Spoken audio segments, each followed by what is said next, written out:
안녕. 2027년 수능 특강 고전시가 유상가라고 하는 작품을 한번 보도록 할게요.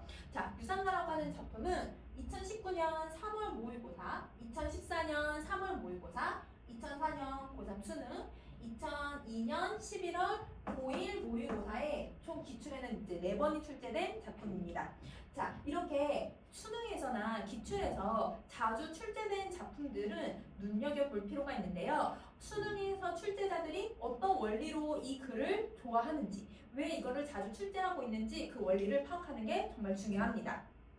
자, 우선은 유상가라고 하는 이 작품은 갈래가 작가라고 하는 갈래예요. 작가라고 하는 건 잡스러운 노래라는 뜻이어서 이것저것 다 여러 가지를 섞어서 만든 노래라고 생각을 해주시면 돼요. 그래서 중간에 한시도 들어가기도 하고 중간에 소설이 들어가기도 하고 중간에 혹은 다른 노래가 들어가기도 하고 혹은 시조가 들어가기도 하고, 그래서 이 작가는 대부분 이제 전문적인 노래를 부르는 사람들이 노래를 부르기 위해서 만든 노래라고 생각해 주시면 돼요. 그래서 당시에 인기가 많았던 작품들을 다 모아서 그런 것들을 좋아하는 내용들을 다 넣어놓은 그런 노래라고 생각해 주시면 됩니다. 그래서 이 유상가라고 하는 작품은 평민들이 즐겨 부르는 노래이기도 하지만, 그런데 사대부들도 즐겨 부르고, 그 다음에 이 평민들도 자신들이 사대부의 삶에 대한 어떤 그런 약간 부러움, 그런 것들을 추구하기 위해서 어려운 한자나 한시들을 많이 넣어놓은 작품 중에 하나예요. 그래서 이 글을 왜 우리가 좀 눈여겨봐야 되냐면, 고전시가는 사실은 한자를 잘 읽는 것도 하나의 방법 중에 하나거든요. 그래서 여기서도 한자의 단어들을 여러분이 해석할 수 있는지를 물어보는 작품이라고 생각해 주시면 됩니다. 자, 우선은 유상가라고 하는 이 작품에서 한자들이 나올 때마다 선생님이 좀 여러분이 눈여겨봐야 되는 내용들은 노란색으로 표시를 할 거예요. 그래서 노란색으로 표시된 단어들은 여러분 한자를 꼭 기억해야 되는, 공부를 해주셔야 되는 단어입니다. 그래서 이 내용들을 좀 정리할 거고요. 자, 선생님이 이 단어들로 어떻게 해석을 하고 있는지 여러분이 봐주시면 돼요. 그리고 유상가라고 하는 작품은 기본적으로 여러분이 이 고전시가에서 자연을 다루고 있는 작품들을 해석할 때 되게 도움이 많이 될 거예요. 그래서 기본 베이스가 되는 작품이다라고 생각하면서 한번 들어가 보도록 할게요. 자, 화란춘성하고 만화방창이라, 자, 여러분 여기 화라고 하는 단어하고 춘이라고 하는 단어는 다 아는 단어잖아요. 자, 여러분 꽃과 봄이에요. 그래서 내용을 생각을 해보면 봄에 뭐가 피어요? 꽃이 펴요. 그러면 얘는 봄에 꽃이 피고, 이렇게 해석을 해주시면 됩니다. 만화방창이라, 이런 만화방창이라고 하는 뜻도 이거 잘 모르겠다. 그러면 우리가 해석할 수 있는 부분들은 뭐냐면 만자, 여러분 이 만자 노란색으로, 그리고 화자는 여러분이 알면 좋겠죠. 여러분 이 만이라고 하는 단어는요 숫자인데요. 우리가 고전시가에서 이제 100, 1000, 만이라고 하는 이 숫자를 써요. 만약에 내가 진짜 1000개의 물건을 샀어. 내가 10,000개의 물건을 샀다. 뭔가 어떤 수치를 나타낼 때는 정말 구체적인 수치를 나타내주는 단어이기는 해요. 그런데 고전시가에서 여러분 이런 100이나 1000이나 이 만이라고 하는 단어는 사실은 내가 정말 많이 매우 강조를 할 때 쓰는 여러분 이제 말이라고 생각해 주시면 돼요. 그래서 이때 이 만이라는 거는 온갖, 아주 많이 이라고 해석하면 되거든. 그래서 온갖 된다. 그래서 온갖 뭐가 되냐면, 자, 봄에 뭐가 핀다고 했어 얘들아? 꽃이 핀다고 했어. 그러면 온갖 지금 꽃들이 피어서 한창이더라 라고 생각해 주시면 돼요. 그래서 봄이라고 하는 단어는, 봄이라고 하는 이 계절은 여러분이 우리가 이제 나무들도 새로 자라고 싹도 새로 자라고 꽃도 자라고 있기 때문에, 그래서 이 화라고 하는 단어는 온갖 만물이 자라고 되고 만물이 소생하고, 조금 이제 어려운 말로 그게 방창 한창이더라, 이렇게 해석하면 좀 좋을 것 같아요. 근데 이 방창이라는 뜻은 사실 모르니까 여러분이 괜찮습니다. 그래서 앞에 내용이랑 연결을 해보면 봄에 꽃이 피네. 꽃만 피는 게 아니고 나무도 피고 온갖 것들이 다 피어나고 소생하는 그런 계절이어서 한창 때구나 이렇게 해석해 주시면 됩니다. 그래서 이때 우리 계절적 배경은 봄이 된다 이렇게 생각해 주시면 되죠. 자, 그러면 봄의 이미지를 생각하면서 같이 가볼게요. 때 좋다 번님네야 산청 경계 구경 가세. 자, 때가 너무 좋대. 그러면 이때 때가 언제를 얘기하는 거야? 그렇지, 봄을 얘기하는 거고, 번님네야 라고 했으니까 이 벗들을 부르고 있는 것 같아요. 그러면 지금 누굴 설정을 하고 있냐면 그쵸, 청자를 설정해요. 자, 청자를 설정하는 게 아니라 부르고 있으니까 도노법을 같이 쓰면서 청자 계속 만들어주고 말을 계속 건네는 방식을 쓰는 거예요. 그래서 말을 건네는 방식을 쓰고 있으니까 선생님 줄여서 말, 건, 방 이렇게 쓸게요. 말을 건네는 방식. 그래서 이 청자를 설정하고 도노법에 말을 건네는 방식을 또 쓰고 있다는 걸 알 수 있는 부분이 어디냐면 여기 뭐뭐 하세죠. 그래서 이 뭐뭐 하세는 청유형 어미니까 청자에게 계속 권유하고 있다. 그래서 만약에 문제에 화자는 청자에게 권유하는 방식을 통해 뭐 이런 말들이 나오면 이거는 무조건 맞다라고 생각해 주시면 되죠. 자, 근데 어떤 구경을 가자고 했냐면 산천의 경계를 구경을 가자고 했어요. 자, 여기서 산과 천을 모르는 친구들은 없을 거예요. 그러면 산과 이러면 생천자거든요. 그럼 다 자연이잖아요. 그러면 여기서 얘네들은 뭐라고 해석하면 되냐면 자연이라고 해석하면 된다. 그러면 산과 샘을 자연이라고 우리가 크게 지금 해석을 하고 있잖아요. 부분을 가지고 어떤 전체를 드러내는 방식을 쓰고 있으니까 여기서는 대유법을 가지고서 지금 자연을 표현하고 있나 보다 이렇게 생각해 주시고, 근데 또 다시 여러분 경자가 들어가요. 경자는 여러분 앞에 선생님 영상 중에 어떤 영상을 올려놨냐면 혹시 산민이나 혹은 여러분 이제 산민을 본 친구들 있을 텐데 거기 미안해요 월곡답가를 본 친구들도 있을 텐데 그 월곡답가에도 경자가 들어갔었어요. 그러면 이거는 선생님이 무조건 경치라고 해석하라고 했었죠. 자, 그럼 다시 해석해 볼게요. 봄이 너무 좋다 번님네야 우리 자연의 구경을 가자, 경치 구경 가자 이렇게 얘기를 하는 거죠. 자, 그 다음 죽장망의 단표자로 천리강산을 들어가니 여러분 죽장이라는 단어, 망해라고 하는 단어에 여러분 별표 표시 안 돼 있죠? 고전시가에서는 기본적으로 여러분이 알아야 되는 단어라고 지금 보는 거예요. 이런 단어들은 공부를 하셔야죠. 자, 죽장의 죽이 뭐예요? 대나무죠. 지팡이에요. 그래서 이 단어는 꼭 기억을 해주시다. 지팡이. 그 다음에 망해가 뭐냐면 신발이에요. 신발. 그럼 자, 지팡이랑 신발이랑 단표자, 이러면 단표자 할 때 이 표가 단표두항 할 때 이러면 그 표자거든요. 그러면 이게 표주각이에요. 그러면 우리가 이제 구경을 가려고 하니까 물 마실 것도 필요하고 그 다음에 지팡이하고 신발을 챙겨서 가자는 거죠. 그러면 이런 준비물들을 챙겨서 어딜 가자? 천리강산을 가자. 그래서 천리강산에 네모 표시하고 이게 화자가 지금 들어갔다라고 했으니까 화자가 있는 공간이야. 그러면 이 공간은 누구랑 단어가 똑같냐면 이 산청 경계랑 똑같은 의미가 되는 거죠. 자, 그러면 지금 화자는 여러분 구경 가기 위해서 준비물들을 챙기고 지금 천리강산에 들어간 상황이라고 생각해 주시면 돼요. 그래서 이게 화자의 상황. 그럼 얘네들은 준비물.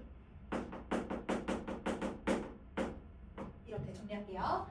자, 그 다음에 여러분 산에 들어갔어요. 그러면 이 자연에 들어가서 어떤 모습을 이제 보게 되는지를 한번 생각해 보세요. 여러분이 봄이라고 하는 계절을 떠올리면 꽃도 피고 풀도 자라고 나무도 엄청 푸릇푸릇하고 하늘도 맑고 이런 날씨를 생각을 하게 되잖아요. 지금 화자도 그런 곳에 들어갔다고 생각해 주시면 됩니다.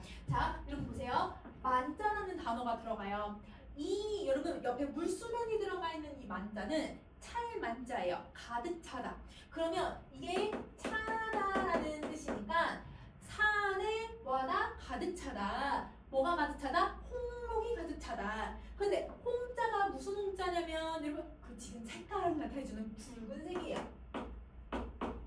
자, 그 다음에 여러분 록자는 초록할 때 록자니까 이거는 푸른색이에요. 그럼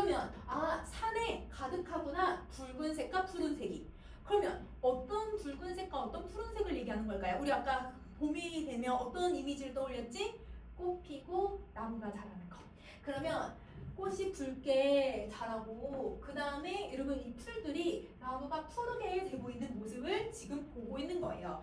그러면 여기서는 여러분 시각적인 이미지, 특히 색채 이미지를 가지고서 뭘 하고 있어요? 봄을 묘사하고 있는 거죠. 그럼 이걸 통해서 봄을 묘사하고 있다. 이렇게 정리해 주시면 됩니다. 자, 근데 1년 1도라고 했으니까 1년에 1도 한 번이에요. 그래서 1년에 한 번 다시 피어나서 꽃이 다시 피어나서 춘색, 봄의 색을 자랑한대. 그러면 여러분 이 춘색이라고 하는 단어도 여러분 그냥 바로 해석할 수 있겠지? 그럼 이게 뭐냐면 바로 위에서 나온 붉은색, 푸른색을 자랑하는구나. 색색이 붉었는데 이런 뜻이에요. 그러면 여기서 붉은 그 대상이 누구다? 그치, 꽃이다. 봄에 꽃이 피는 모습을 지금 묘사하고 있다 라고 생각해 주시면 됩니다. 자, 그 다음에 6번째 할게요. 6번째 우리가 아는 단어 나오잖아 얘들아. 송자 들어가. 그치, 이 송자는 소나무. 이것만 해석해도 되지. 그 다음에 소나무랑 여러분 이 주자도 여러분 알잖아. 그치, 대나무. 이 단어들은 알고 있어야죠. 그러면 소나무와 대나무는 창창울울하대요. 그러면 여러분 한자 단어 중에 혹시 해석이 좀 안 된다 라고 하면 여러분 한자어를 이렇게 앞뒤를 바꿔보셔도 괜찮아요. 그래서 이 앞에 글자 뒤에 글자로 한번 바꿔보면 여러분이 아는 단어가 나올 거예요. 어떤 단어가 나와요? 그쵸? 울창하다. 그러면 소나무 대나무가 울창한데 그래서 봄이 되니까 여러분 소나무 대나무 원래도 푸르지만 더 푸르다 이렇게 얘기를 하고 있는 거고. 자, 그 다음에 기화요초 할 때도 여러분 아는 단어 나오죠? 그쵸? 꽃과 그치 풀. 그럼 이 정도는 다 아니까 이것만 해석해도 된다는 거야. 그래서 수능 특강에서는 얘네들을 여러분 별표 표시를 안 해주는 거야. 그래서 별표 표시를 해서 어휘를 뜻을 풀이해 주지 않는다는 건 해석할 수 있어야 된다는 거지.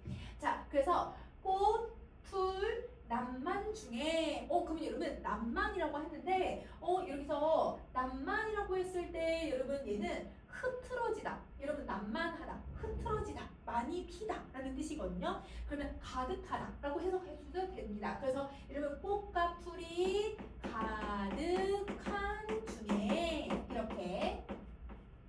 그래서 꽃 속에 잠든 나비가 자취 없이 날아든다. 그러면 여러분 7번 7번째 행까지를 보면 화자는 지금 여러분 어떤 상황인지를 우리는 바로 알 수 있을 것 같아요. 자, 이런 산과 여러분 이렇게 강물이 있는 이런 곳에 화자는 갔어요.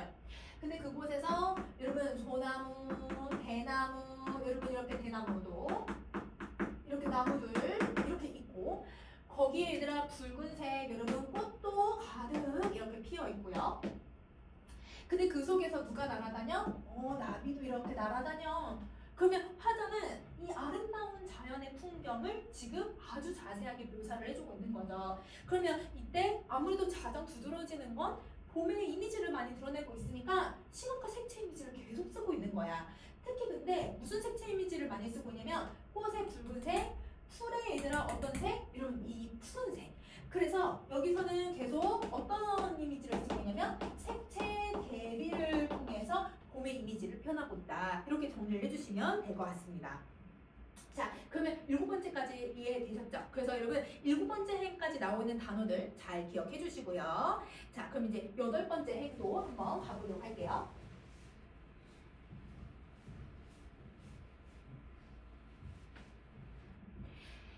자, 유상앵비는 여러분 여기서 해석해야 되는 단어들이 좀 얘는 많다. 여러분 유상앵비라고 하는 단어를 다 알고 계셔야 되는데요.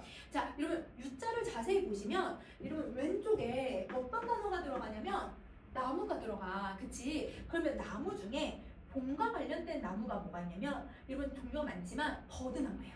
여러분 버드나무는 이렇게 나무가 있으면 여러분 이렇게 나무 가지가 이렇게 아래로 착착착착 떨어지면서 하늘하늘 거리는 이런 나무예요. 그래서 봄에 새싹이 엄청 잘 자라거든요. 그래서 버드나무는 고전 시가에서 거의 대부분 봄이나 여름을 나타내주는 경우가 많아요. 특히 봄. 그래서 이 유자는 버드나무 유자다라고 생각하시면 돼요. 그러면 버드나무 어디에? 그치, 상자가 위니까 버드나무 위에. 자, N자를 자세히 보면 N자 속 안에 여러분 우리 이 글자 들어가 있어. 어떤 글자가 들어가냐면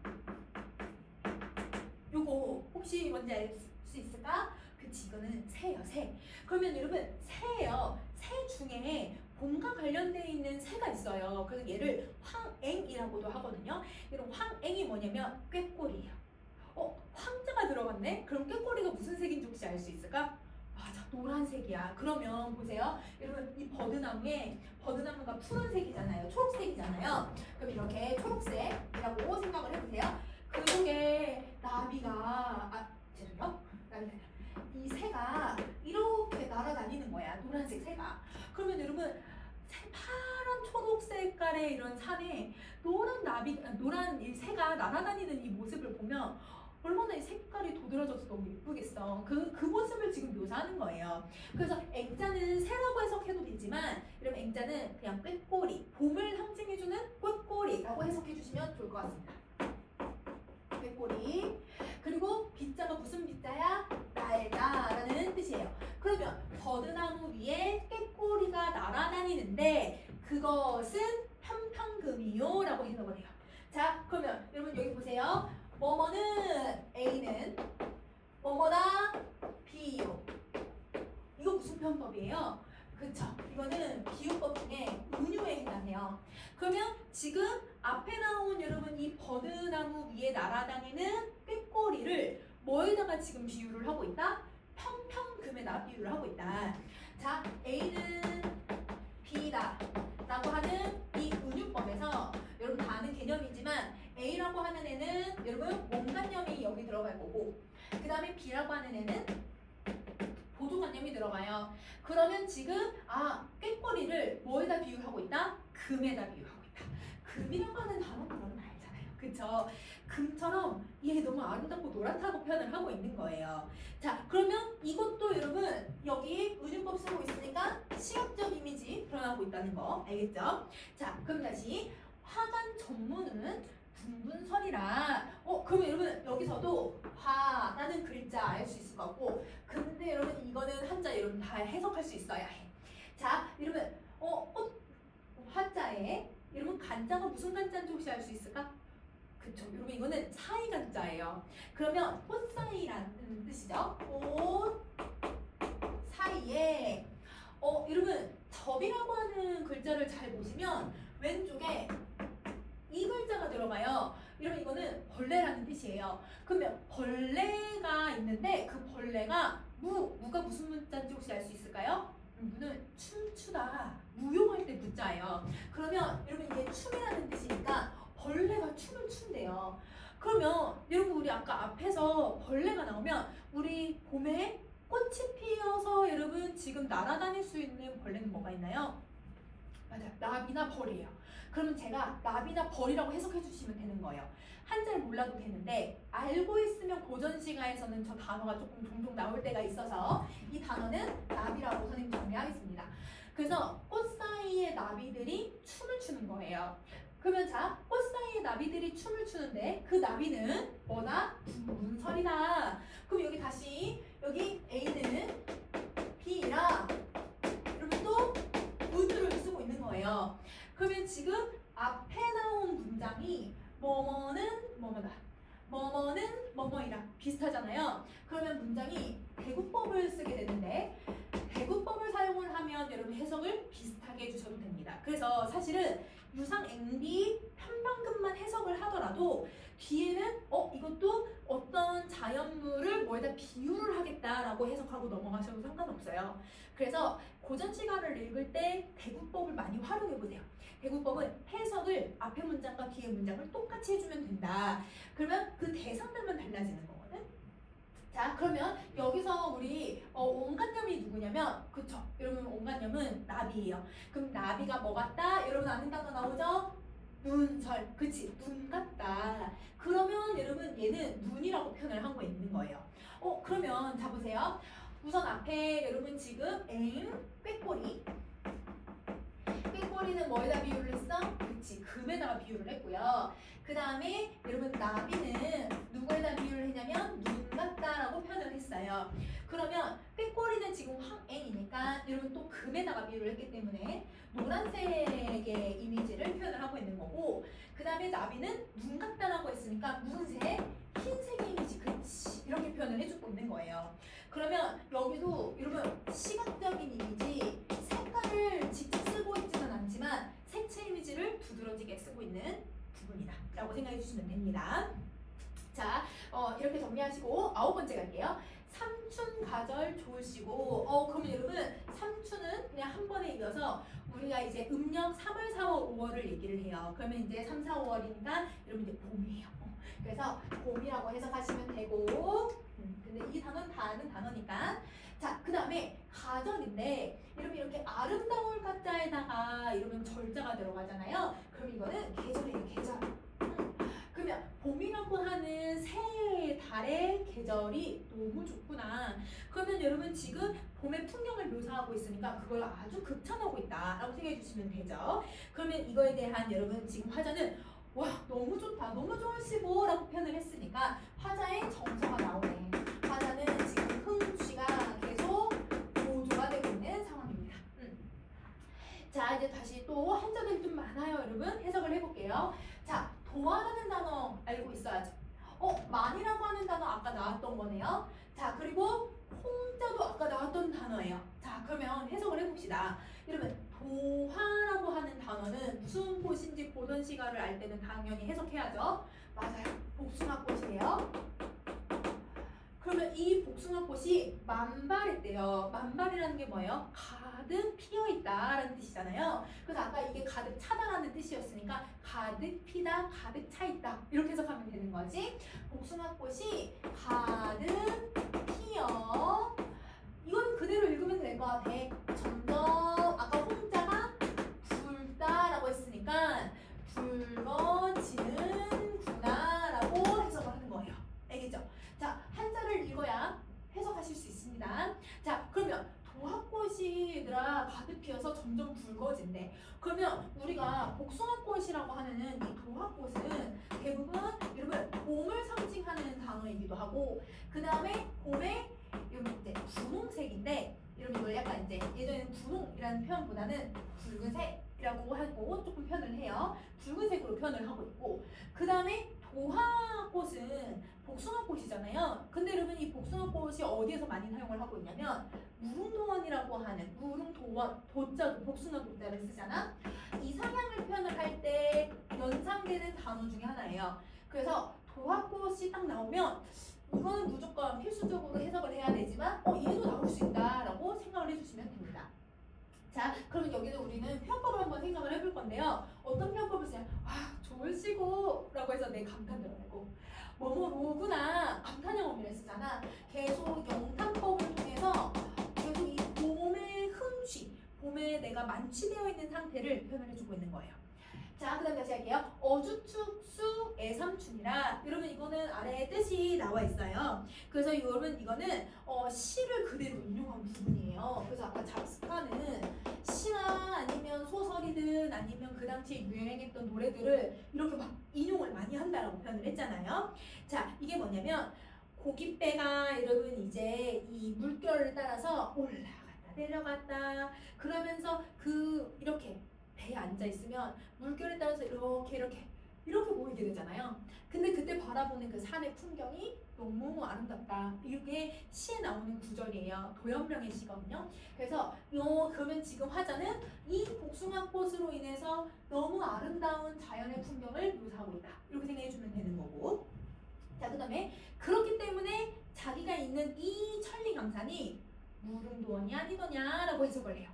무릉도원이 여기가 아니더냐. 자, 그러면 여러분 이것도 우리 앞에서 월곡각과 할 때 정리했던 단어죠. 여기라는 뜻이에요. 그럼 화자는 자기가 지금 천리강산에 들어왔잖아요. 그러면 이 천리강산을 뭐 같다라고 생각을 하고 있냐면 무릉도원 같다. 이 무릉도원이 바로 여기야. 이렇게 표현을 하는 거예요. 그러면 여기서 화자는 무슨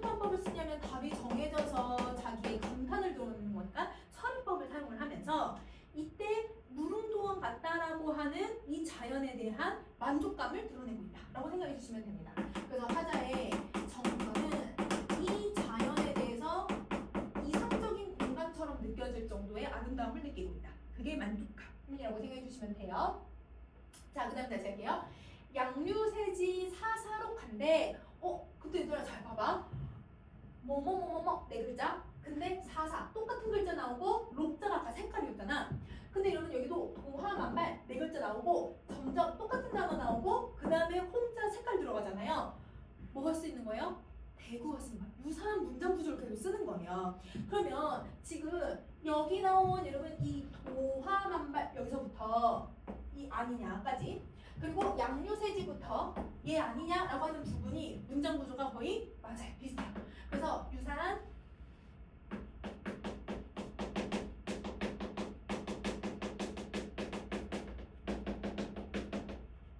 반복이 들어갑니다. 그러면 유사한 문장 구조가 반복되고 대구법이 있으면 어떻게 한다고? 해석을 똑같이 한다. 자, 해석을 똑같이 해볼게요. 양류세지 한때 다 읽을 수 있어야 돼. 사사는 뭔지는 모르겠지만 록이라고 표현을 하고 있네. 자, 그럼 보자. 아까 위에서 도화꽃이 가득 피어서 점점 붉어지더라 라는 뜻인데요. 양묘할 때 아까 류자 배웠죠 여러분? 류라고 하는 이 단어는 나무 목자가 들어가 있고 이 양자도 나무 목자가 들어가 있죠. 두 단어 모두 다 버드나무를 나타내주는 단어입니다. 그래서 여러분이 버드나무는 꼭 알고 있어야 해요. 그러면 이 버드나무에 새자가 가늘 새자거든? 그러면 지자가 뭐냐면 또 나무가 그려져 있죠. 나무는 가지예요. 그러면 버드나무 가느다란 가지라는 뜻이야.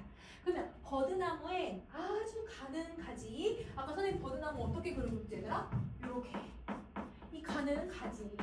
그러면 이 가는 가지가 록자가 뭐예요 여러분? 나무니까 점점 푸르러지는구나. 얘랑 똑같이 해석하시면 돼요. 그래서 여러분 얘는 점점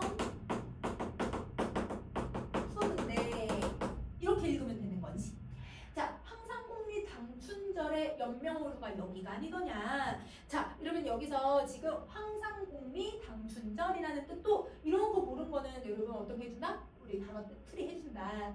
그래서 여러분 이 산과 계곡의 당춘절 춘절할 때 봄이 들어가죠? 봄의 계절이 아주 가득하구나. 봄철이 나타났다. 이런 뜻이에요. 그러면 잡으세요. 아까 복숭아꽃 가득 피어서 여러분 봄을 내가 이 배 타면서 봄을 느꼈고 그 다음에 버드나무가 푸른 모습을 보면서 이 황상복리 산과 이런 계곡에 이 황상국에 아름다운 자연이 왔다라는 거 봄이 왔다라는 걸 느끼고 있는 거죠. 문장구도 거의 비슷한 거예요. 자, 연명호루가 여기가 아니더냐. 그럼 아까 무릉도원 같다라고 표현을 한 건데 그럼 이것도 그러면 무릉도원과 비슷한 의미라고 해석해 주시면 돼요. 자, 우리나라 예전 이제 이 사람들이 좋아했던 시인들 도연명, 이백 이런 사람들. 그래서 도연명이라고 하는 사람이 있는데 이 도연명이 관직을 이제 그만두고 여러분 이제 은거하면서 생활을 했었는데요. 자연 속에서 그 은거할 때 집을 지었는데요. 이 집 주변에 5그루의 여러분 류자가 뭐예요? 버드나무. 그치? 5그루의 버드나무를 이렇게 세워놨었대요. 그러면 이곳이 꼭 이 도연명이 지내던 은거지 같지 않냐? 자기가 꼭 도연명 같이 느껴진다 라고 표현을 하는 거예요. 그러면 여기도 무슨 표현법을 쓰고 있냐면 서리법을 사용을 해서 화자는 자신이고 도연명이 된 것처럼 자신이 있는 곳이 도연명이 지내고 있는 공간처럼 느끼는 거죠. 그곳에 대한 만족감을 느낀다. 해석 똑같이. 알겠죠? 그래서 해석을 여러분 똑같이 비슷하게 구조를 똑같이 해석해 주시면 된다라고 생각해 주시면 될 것 같습니다. 자, 그러면 다시 한번 정리해보면 천리강산이라고 하는 곳을 연명, 오류, 즉 도연명의 집 같다. 이렇게 지금 표현을 해주고 있는 거예요. 자, 그러면 여러분 지금 이 천리강산에 봄이 온 이 경치를 아주 얘들아 아름답다라고 계속 얘기하고 있는 부분이잖아. 그러면 이거는 어떤 태도가 너무 두드러지게 나타나는 거예요. 그죠? 봄의 경치에 대한 아주 예찬 이게 잘 드러나죠. 자, 그러면 정리를 한번 해볼게요. 우선은 여러분 우리 첫 번째 줄부터 두 번째 줄 있잖아요. 그러면 여기까지가 우리 서사 이야기의 처음 부분이에요. 그러면 이 서사 부분에서는 여러분 무슨 내용을 드러내냐면 우리 산청 구경 가자라고 권유를 했어. 그래서 고비대장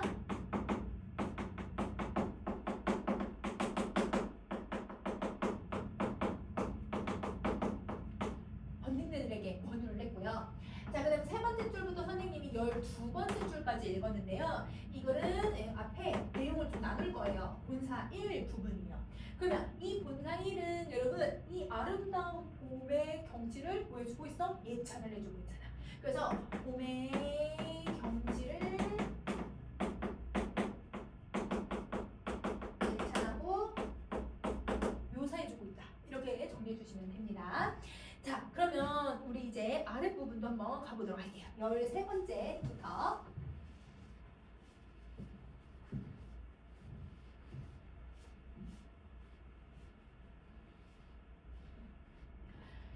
자, 제비는 물을 타고 기러기는 무리를 지어서 다닌대요. 그러면 지금 이제 시적 대상을 누구로 바라보고 있냐면 제비와 기러기에 대해서 보고 있는 것 같아요. 거지 중천에 높이 떠서 두 날개를 활짝 펴고 여러분 이거는 요거 중천만 읽어도 되겠다. 그치? 하늘이라고 읽으시면 되고요. 그러면 하늘에 높이 제비와 기러기가 떠 있어서 날개를 활짝 펴고 펄펄 배군간에 높이 떠서 천리강산 머나먼 길 어이 같고 슬피 운다. 자, 그럼 보세요. 여기서는 펄펄이라고 하는 단어를 써요. 그래서 선생님 동그라미 표시를 할게요. 동그라미 표시를 하고 있는 애들은 어떤 특성을 가지고 있냐면 그렇죠. 음성 상징어입니다. 이거는 음성 상징어가 뒤에 더 많이 나올 거여서 여러분 동그라미 표시하고 있으면 음성 상징어라고 생각해 주세요.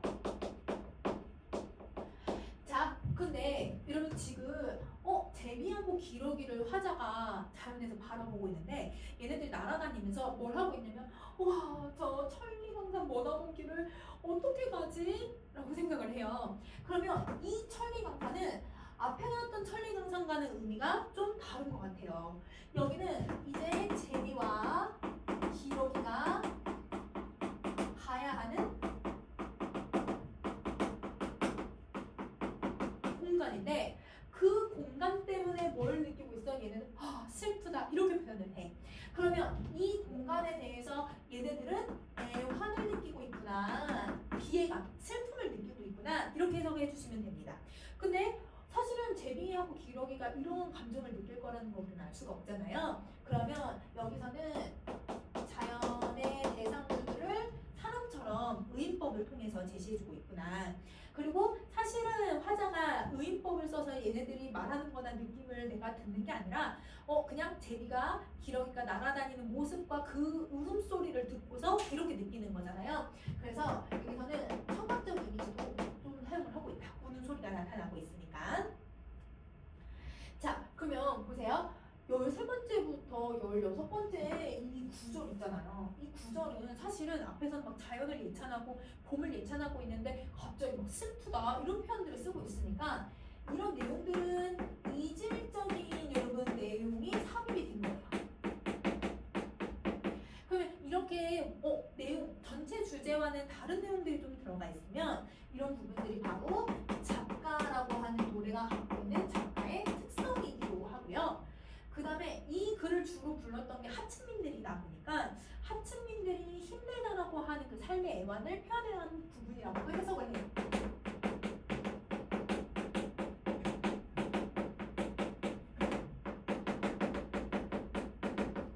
이렇게도 보기도 합니다. 그래서 보기를 어떻게 설명하는지에 따라서 좀 다르게 해석을 할 수 있다. 이렇게 봐주시면 돼요. 자, 그 다음에 17번째 한번 갈게요. 원사는 첩첩, 태사는 주춤, 기함은 층층, 장송은 낭낭. 이런 문장이 거의 비슷한 것 같아. 뭐뭐는 뭐뭐하고, 뭐뭐는 뭐뭐하고, 뭐뭐는 뭐뭐하고 이런 부분이니까 해석은 비슷한데 지금 화자가 뭘 하고 있는지 하나하나 한번 볼게요. 자, 한자 요거 두 개는 다 알아야지. 이런 멀리 있는 산이야. 그치? 원산이 첩첩히 쌓여 있고 태산은 여러분 큰 산인데요. 여러분 산이 크게 보인다는 건 가까이 있다는 뜻이에요. 그래서 그게 주춤한 것처럼 보이더라. 그러니까 어떤 느낌이냐면 멀리 있는 이런 산이 있고 이 산 앞에 큰 산이 이렇게 놓여져 있는 거야. 그래서 여러분 이 큰 산이 있고 원산, 이게 원산은 첩첩이 쌓여 있고 태산은 화자가 바라보면서 와 우뚝 서 있네. 그걸 주춤하네라고 표현을 한 거예요. 자, 그다음에 기암 할 때 암자는 알아야죠, 여러분. 암자는 바위란 뜻이에요. 맞아요.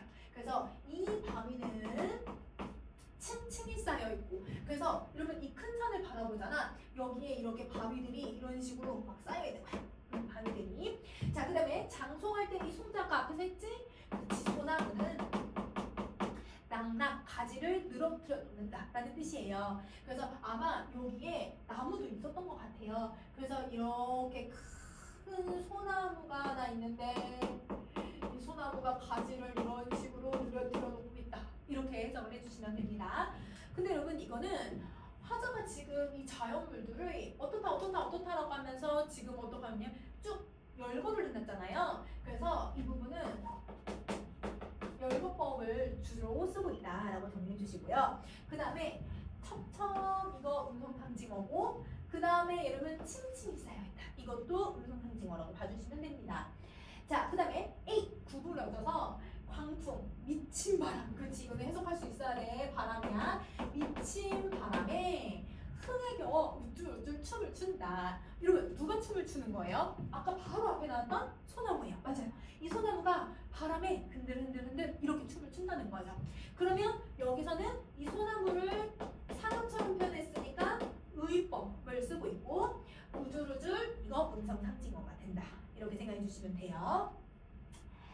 자, 그 다음에 19번째 층암 절벽상에, 여러분 지금 화자가 뭐 보고 있었어? 이런 바위, 맞아, 층층이 쌓여있는 바위. 이 바위에 폭포수는 콸콸 수정염을 들이우는 것처럼 보이더래요. 그러면 화자는 여러분 이 바위에서 흘러내리는 뭐도 보고 있는 거예요? 폭포도 보고 있는 거예요. 그러면 이 폭포를 뭐에다 비유를 해요? 수정염에 비유를 하고 있는 거네요. 뭐뭐 하듯이라고 했으니까. 그러면 여기는 지주법 사용하고 있고, 콸콸 음성상징어. 그러면 폭포에 얘들아 그 흘러내리는 물을 여러분 쫙 떨어뜨린 발에다가 비유를 하는 거죠. 자, 여러분 수정염이라는 단어 알고 있어야죠. 이건 발이에요, 발. 그래서 우리 이렇게 문이 있으면 문에 이렇게 구슬로 꿰, 여러분 이렇게 꿰 발을 얘기하고 있다라고 생각해 주시면 됩니다. 자, 여기까지 정리했으면 우리 다음 부분 한번 또 가볼게요.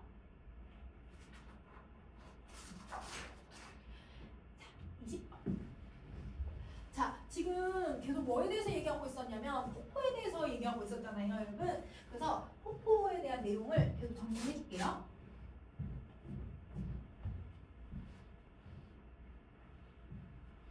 자, 이 골에 물이 쭉 흘러요.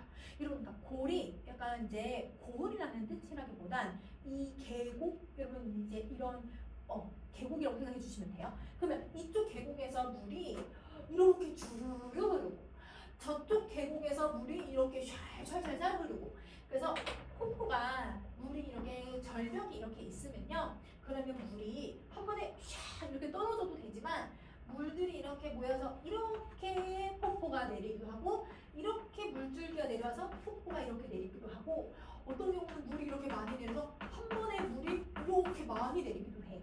그래서 폭포수는 한 물줄기로 흘러내리는 것도 있지만, 폭포가 정말 크면 여러 물줄기로 폭포수가 떨어지는 경우도 있거든요. 그러면 그걸 지금 설명하고 있는 거예요. 그러면 여기는 보면 이렇다 음성상징어 사용하면서 지금 문장도 좀 비슷하죠. 배고파 사용하면서 여러분 지금 표현을 해주고 있어요. 그 다음에 열골의 물이, 그러면 여러분 이 폭포수가 물줄기가 몇 개? 지금 10개처럼 보이더라. 그럼 이 10개의 물줄기들이 물이 합쳐져서 천방저, 지방저, 소쿠라지고, 펑퍼져서, 넌출지고, 방울져서, 저 건너 병풍석으로 울렁쾅쾅 흐르는 물결이 은옥같이 흩어졌네. 그럼 자, 물이 합수했어, 모였어. 그게 물이 쭉 떨어지는 모습을 묘사를 해주는 거죠. 그럼 지금 어떻게 묘사하냐면 천방지방. 그러면 여러분, 쟤는 천방지축이야 이런 표현을 쓰잖아. 있잖아. 그럼 천방지축은 좀 조용하고 가만히 있는 게 아니라 여기저기 막 돌아다니는 걸 얘기하죠. 그래서 천방지방은 여기저기 막 여기저기로 소쿠라진다라고 하는 게 뭐냐면 소부처로 이미지 생각해봐. 폭포수가 갑자기 슉 떨어지면 물이 팡팡팡팡 튀죠. 그 소부처 오르고 펑 퍼져서 펑 퍼진다라는 이미지는 여러분 알 수 있을 거예요. 펑펑하게 흘러서 자, 논출진다라는 건 여러분 넝쿨이 만들어진다라는 뜻이에요. 넝쿨이 지고 그러니까 물들이 하나로 이렇게 예쁘게 이렇게 딱 떨어지는 게 아니라 물들이 막 섞여가지고 이렇게 팍팍 튀고 난리가 나는 거지. 그거를 넝쿨이 진다.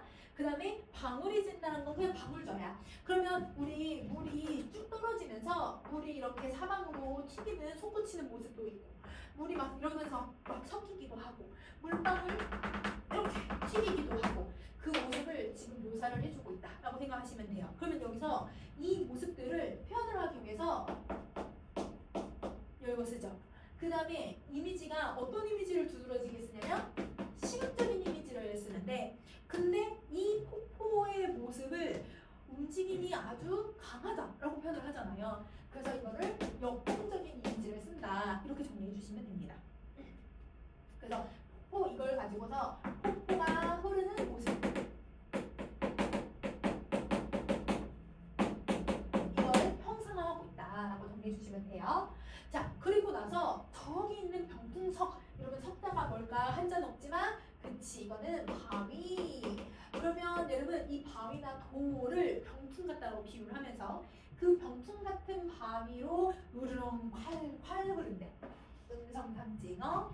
그 흐르는 물결이 뭐 같다? 은옥같이 흩어진다. 은옥은 은과 은옥처럼 하얀 이미지로 표현을 하는 거죠. 그러면 뭐뭐 같이라고 했으니까 지구법 사용하고 있고. 그치? 자, 그러면 폭포 물결을 비유를 해주고 있다. 그러면 지금 앞부분 쪽은 여러분 봄이 된 풍경을 좀 더 주로 설명했다면 뒷부분은 이렇게 여러분 우리가 계속 물이 흐르는 폭포가 흐르는 모습을 비유를 해주고 있다라고 생각해 주시면 됩니다. 소부허유는 문답하던 기산영수가 여기가 아니더냐. 자, 여러분 소부허유 한다 이렇게 뜻풀이가 수능특강님 되어 있지만 이 사람들은 여러분이 좀 알고 있으면 좋죠. 자, 이 사람들은 대부분 세속적인 가치보다 청렴하게 살아가고자 했던 사람들이야. 그래서 이 사람들은 청렴한 삶을 선택하고 자연 속에서 은거하면서 살아가려고 했어요. 세속적 가치를 멀리하면서. 근데 그들이 살았던 산을요 기산이라고 하고 그들이 있었던 물을 영추라고 해요. 근데 이 사람들이 살던 곳이야. 그러면 이 기산 영추라는 뜻의 표현이 없죠. 그러면 근데 그거를 내가 소부에 대해서 잘 모르는데 이걸 내가 다 알아야 돼? 할 필요 없이 그냥 산과 물이라고 하는 단어만 가지고도 우리 뭐라는 걸 해석할 수 있어? 자연이다. 그러면 자 우리 아까 맨 앞에서 화자가 있는 곳이 이런 우리 천리강산이었잖아요. 그럼 이 천리강산을 비유한 단어가 무릉도원이라는 단어도 있었고 그 다음에 연명원이라고 하는 단어도 있었고 그 다음에 지금 기산용수라고 하는 단어가 있어요. 문장도 거의 비슷하죠. 그래서 지금 이 부분이 문장이 거의 비슷하단 말이에요. 그쵸? 또 서리법을 이렇게 사용하면서 내 만족감 이 자연과 폭포수에 대한 만족감을 정서를 드러내거나 이렇게 정리해 주시면 됩니다. 그러면 여기서 화자는 천리가 자기가 들어간 이 자연과 폭포수를 모두 다 아주 내가 추구하는 긍정적 가치관을 갖고 있는 공간에 빗대어서 동일시하고 있구나 라고 생각해 주시면 되죠. 그래서 이 천리강산을 이거에 뭐하고 있다? 동일시하고 있다. 이렇게 정리해주시면 공간을 동일시하고 있는 거예요. 자, 그 다음 다시 갑시다. 그러면 여기까지가 본사이에요. 그러면 우리 아까 몇 번째 줄인지 한번 다시 보자. 우리 12번째 줄까지를 봤는데 13번째 줄부터 여러분 지금 25번까지는 여러분 이제 본사 2번이에요. 자, 이 본사이는 뭐에 대해서 얘기를 했어요? 그쵸? 폭포에 대해서 묘사하고 표현을 하는 거잖아. 그러니까 이렇게 봐주면 되는 거지. 그러면 본사 1하고 본사 2를 왜 나눴는지 알겠죠? 본사 1하고 2는 내용적인 부분을 모두 다 자연을 예찬하는 건 비슷하긴 하지만 자연을 예찬하는 건 비슷하지만 근데 뭘 예찬하고 있는가, 뭘 묘사하고 있는가 이 부분은 좀 차이가 있는 거예요. 자, 그 다음에 이제 마지막 두 줄을 볼 건데요. 원래 수능 특강에는 여러분 본사 2까지만 들어가 있습니다. 그런데 우리는 뒷부분도 시험에 나올 수 있다라고 생각을 해주셔야 돼요. 안 나오는 부분도 연계가 될 수 있다. 그래서 뒷부분 두 번째 줄까지도 한번 다 볼게요.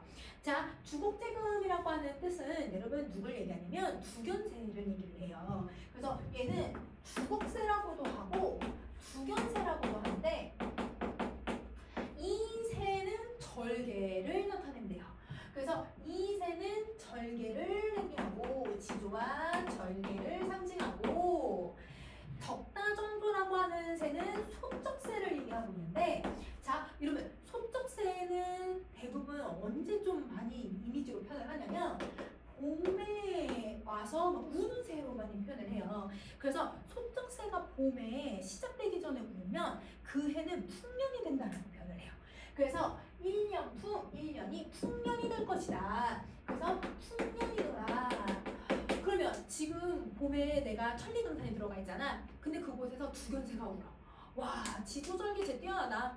근데 소적새가 우네. 소적새가 우니까 원래는 와, 이거 풍년이겠구나. 이렇게 표현을 할 수 있는 거죠. 자, 그러면 여러분 여기서는 문장 구조가 비슷해요. 대구법을 사용하고 그 다음에 새우 우는 소리들을 지금 다 표현을 하고 있으니까 청각적인 이미지 드러내고 있는 거죠. 그러면 얘네들은 모두 다 봄을 알리는 새소리들이야.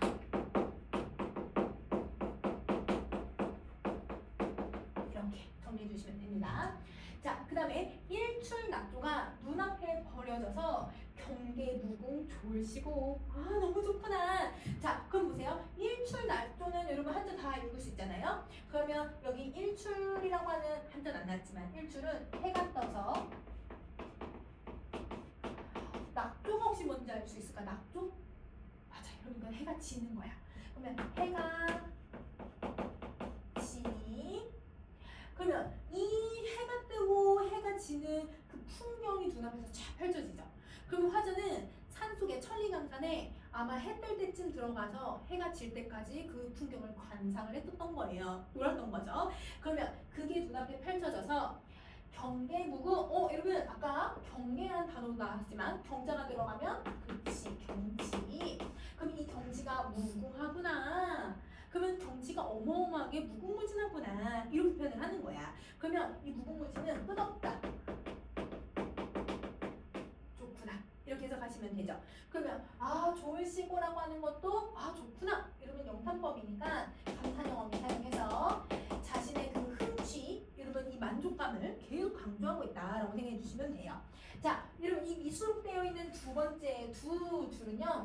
6번째, 27번째 이거는 이제 마지막 부분이라고 해서 결사라고 하고 이 부분은 우리 이제 뭐에 대한 내용을 얘기하냐면 이 경치가 너무 아름답다라고 마무리를 짓는 거예요. 그래서 경치를 예찬해주고 있다. 이렇게 정리해 주시면 됩니다. 자, 그러면 여러분 여기서 우리는 자연이라고 하는 공간이 계속 나오잖아요.